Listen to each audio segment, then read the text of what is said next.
नमस्कार दोस्तों, ओम नमः शिवाय। आज हम आपके लिए महाशिवरात्रि व्रत की पौराणिक कथा लेकर आए हैं।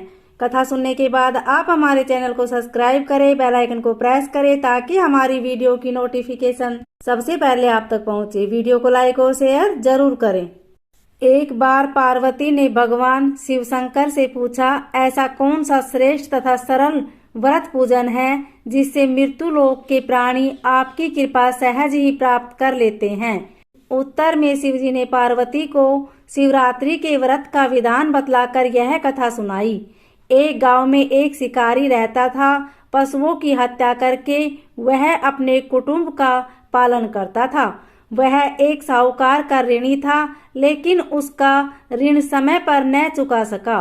क्रोधवश साहूकार ने शिकारी को शिव मठ में बंदी बना लिया। संयोग से उस दिन शिवरात्रि थी। शिकारी ध्यान मगन होकर शिव संबंधी धार्मिक बातें सुनता रहा। चतुर्दशी को उसने शिवरात्रि की कथा भी सुनी। संध्या होते ही साहूकार ने उसे अपने पास बुलाया और ऋण चुकाने के विषय में बात की। शिकारी अगले दिन सारा ऋण लौटा देने का वचन देकर बंधन से छूट गया।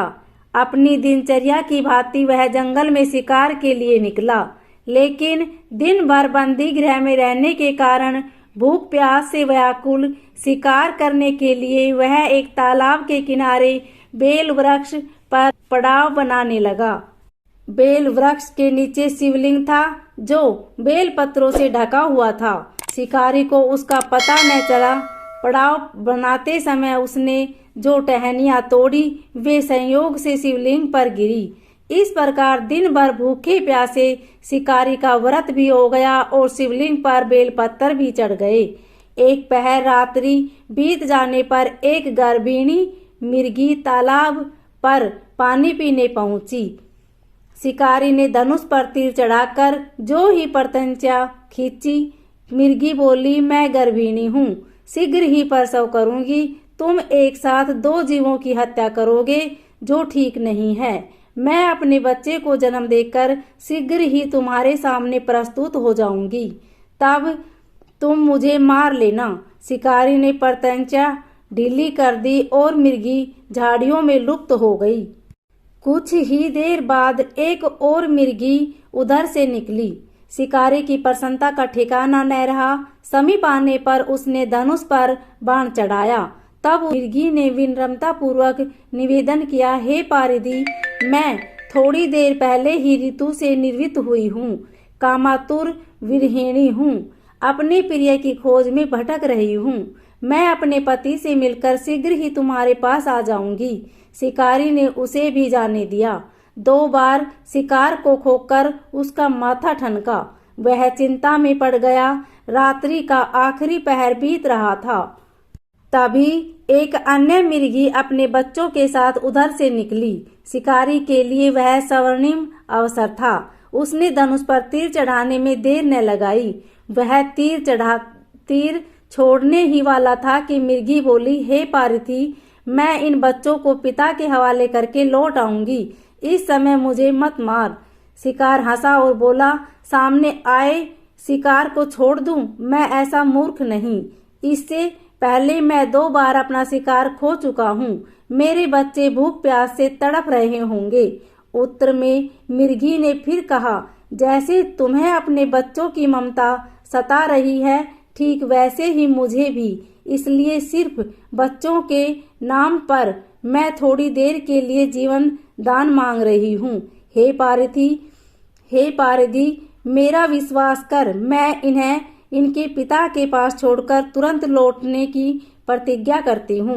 मिर्गी का दीन सवर सुनकर शिकारी को उस पर दया आ गई। उसने उस मिर्गी को भी जाने दिया। शिकार के अभाव में बेल पत्थर पर बैठा शिकारी बेल पत्थर तोड़ तोड़ कर नीचे फेंकता जा रहा था।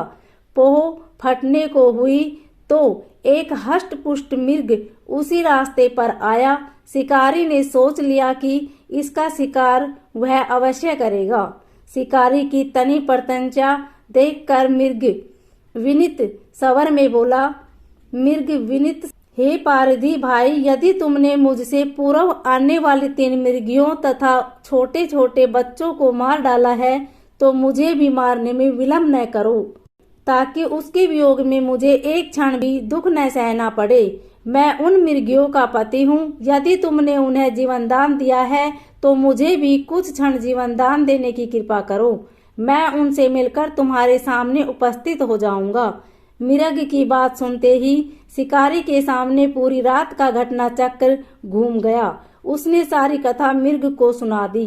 तब मृग ने कहा, मेरी तीनों पत्नियां जिस प्रकार प्रतिज्ञाबद्ध होकर गई है, मेरी मृत्यु से अपने धर्म का पालन नहीं कर पाएगी। जैसे तुमने उन्हें विश्वास पात्र मानकर छोड़ा है, वैसे ही मुझे भी जाने दो। मैं उन सब के साथ तुम्हारे सामने शीघ्र ही उपस्थित होता हूँ। उपवास, रात्रि जागरण तथा शिवलिंग पर बेलपत्र चढ़ाने से शिकारी का हिंसक हृदय निर्मल हो गया। उसमें भगवद शक्ति का वास हो गया। धनुष तथा बाण उसके हाथ से सहज ही छूट गए। भगवान शिव की अनुकंपा से उसका हिंसक हृदय कारुणिक भावों से भर गया। वह अपने अतीत के कर्मों को याद करके पश्चाताप की ज्वाला में जलने लगा। थोड़ी ही देर बाद मृग सह परिवार शिकारी के समक्ष उपस्थित हो गया ताकि वह उनका शिकार कर सके, किंतु जंगली पशुओं की ऐसी सत्यता, सात्विकता एवं सामूहिक प्रेम भावना देखकर शिकारी को बड़ी ग्लानि हुई। उसके नेत्रों से आंसुओं की छड़ी लग गई। उस मृग परिवार को न मारकर शिकारी ने अपने कठोर हृदय को जीव हिंसा से हटा सदा के लिए कोमल एवं दयालु बना लिया। देवलोक में समस्त देव समाज भी इस घटना को देख रहा था। घटना की परिणति होते ही देवी देवताओं ने पुष्प वर्षा की। तब शिकारी तथा मृग परिवार मोक्ष को प्राप्त हुए। ओम नमः शिवाय।